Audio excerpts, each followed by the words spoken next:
Mais quelle vitesse ce club! Le Real Madrid s'active déjà alors que la saison vient juste de terminer. Parlant du Real Madrid, de l'autre côté du FC Barcelone, on constate que Julián Álvarez veut quitter l'Atlético de Madrid. Alors l'équipe, selon le média Marca, l'entourage de Julián Álvarez confirme que Luis Enrique a envoyé un message direct aux joueurs. Et Mikel Arteta l'a également contacté en Thomas et May.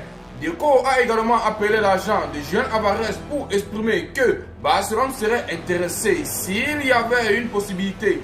Le joueur ne se sent pas à l'aise avec Diego Simeone. Mais c'est une très bonne nouvelle. Alors là, le FC Barcelone, je pense très bien que continuez à pousser. Parce que vous connaissez très bien que l'arrivée de Robert Lewandowski au sein du FC Barcelone sortant du 20 minutes, ça va faire beaucoup parler. Alors, vu que le FC Barcelone avait continué de mettre de la pression, pour finir, on a vu Robert Lewandowski au sein du FC Barcelone. Je pense que c'est le cas avec Julián Álvarez. Le FC Barcelone ne doit pas baisser la garde, ils doivent continuer de pousser jusqu'au bout et je pense que ça va aboutir. Et si on bascule directement sur le cas de João Pedro, on tient à préciser, bien que l'intérêt de Barcelone pour João Pedro soit sincère et que des discussions exploratoires aient lieu, Chelsea n'est pas prêt à vendre. Alors Chelsea est catégorique, les gars ne veulent pas voir un départ de João Pedro. Mais sans doute faut oublier que c'est le joueur qui décide. Nous voyons un peu ce que je suis en train de dire. Le joueur se voit à l'aise au sein du FC Barcelone. Et on constate que Chelsea ne veut pas laisser partir sa pépite. Mais bref, comme je tiens toujours à préciser, c'est le joueur qui détient le dernier mot.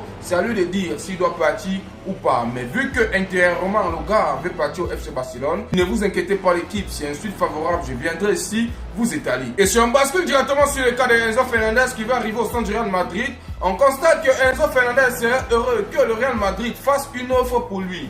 Alors l'équipe, pour ceux qui me suivent, ça fait peut-être 4 jours que cette information ne fait que être divulguée sur les réseaux sociaux. Pour moi particulièrement, je ne suis pas contre que ce monsieur puisse arriver dans le club qu'on appelle le Real Madrid. Mais je suis contre sa mentalité. Vous voyez un peu ce que je suis en train de dire, parce qu'on connaît tous ce qu'il est. Vous voyez un peu, il est un très bon milieu. Le Real Madrid peut faire des bonnes choses avec lui, mais est-ce qu'il va s'entendre avec des joueurs là-bas? Est-ce que son comportement marche avec l'image du Real Madrid? Alors c'est la question que je pose. Alors pour ceux qui ne savent pas, ce monsieur, en termes de racisme, il est trop pétard. J'ai dit ça et j'ai dit plus rien. Et alors si on continue toujours avec les infos au sein du Real Madrid, on tient à préciser qu'il y aura des élections pour la première fois depuis 20 ans au Real Madrid. Plus de 100 000 sociaux vont voter pour élire le président du Real Madrid. Le concurrent de Ferraturo Pérez n'est pas là pour blaguer. Mais en ce que je sache, il n'a pas un bon plan pour le Real Madrid. Écoutez ce qu'on dit. Henri Riquelme, c'est lui qui veut être le président au sein du Real Madrid. Il tient à préciser,